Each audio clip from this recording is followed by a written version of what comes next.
UDF സർക്കാർ അധികാരത്തിൽ വന്ന് 1.5 മാസം കഴിഞ്ഞിട്ടും ബോർഡ് കോർപ്പറേഷൻ വിഭജനം പൂർത്തിയാക്കാത്തതിൽ ഘടകകക്ഷികൾക്ക് അതൃപ്തി. UDF യോഗം എന്ന് വിളിക്കണമെന്നതിലും അനിശ്ചിതത്വം തുടരുകയാണ്. സ്ഥാനങ്ങൾക്കായി ഘടകകക്ഷികൾ അവകാശവാദങ്ങൾ ഉയർത്തുന്നുണ്ടെങ്കിലും UDF യോഗത്തിൽ തീരുമാനമെടുക്കാമെന്നാണ് കോൺഗ്രസിന്റെ നിലപാട്. രജീഷ് നരിക്കുനി ഉറങ്ങ നൽകും. രജീഷ, ഈ ബോർഡ് അധ്യക്ഷ സ്ഥാനങ്ങളിലേക്കൊക്കെ ഈ ക്യാബിനറ്റ് പദവി സംബന്ധിച്ചൊക്കെ അന്തിമ തീരുമാനമാകാത്തതിൽ അല്ലെങ്കിൽ ആ തീരുമാനം വൈകുന്നതിൽ എത്രത്തോളം അതൃപ്തിയുണ്ട് UDF ഘടകകക്ഷികൾക്ക്?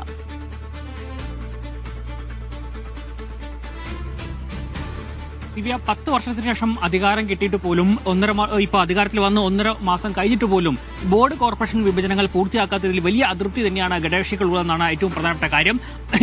ഈ മന്ത്രിസ്ഥാനം ലഭിക്കാത്ത ഘടകകക്ഷികളുണ്ട്, ഒപ്പം തന്നെ ഒരു മന്ത്രിസ്ഥാനം ലഭിച്ച ഘടകകക്ഷികളുണ്ട്.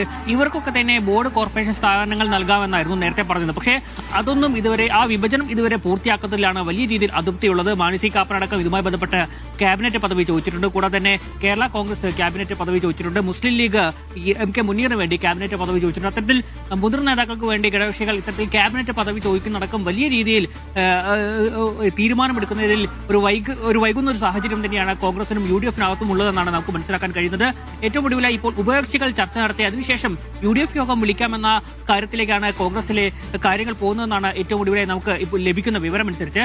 ഓരോ ഘടകകക്ഷികളുമായി ചർച്ച നടത്തി, അതായത് ക്യാബിനറ്റിന് ശേഷം ഓരോ ഘടകകക്ഷികളുമായി ചർച്ച നടത്തി അതിനുശേഷം UDF യോഗത്തിലേക്ക് കടക്കുന്ന നടപടിയിലേക്ക് ഒരുപക്ഷെ കോൺഗ്രസ് നേതൃത്വം കടക്കുമെന്നാണ് നമുക്ക് അറിയാൻ കഴിഞ്ഞിട്ടുള്ളത്. ഏതായാലും ബോർഡ് കോർപ്പറേഷൻ വിഭജനങ്ങൾ വൈകുന്നതോടുകൂടി ഇത്തരത്തിൽ നാഥനില്ല കളറിയായി ബോർഡ് കോർപ്പറേഷനുകൾ മാറുകയും നയപരമായ കാര്യങ്ങളടക്കം തീരുമാനിക്കുന്നതിൽ വലിയ രീതിയിൽ വൈകുന്ന ഒരു സാഹചര്യം കൂടി നിലനിൽക്കുന്നുണ്ട് എന്നാണ് ഏറ്റവും പ്രധാനപ്പെട്ട കാര്യം. ദിവ്യ.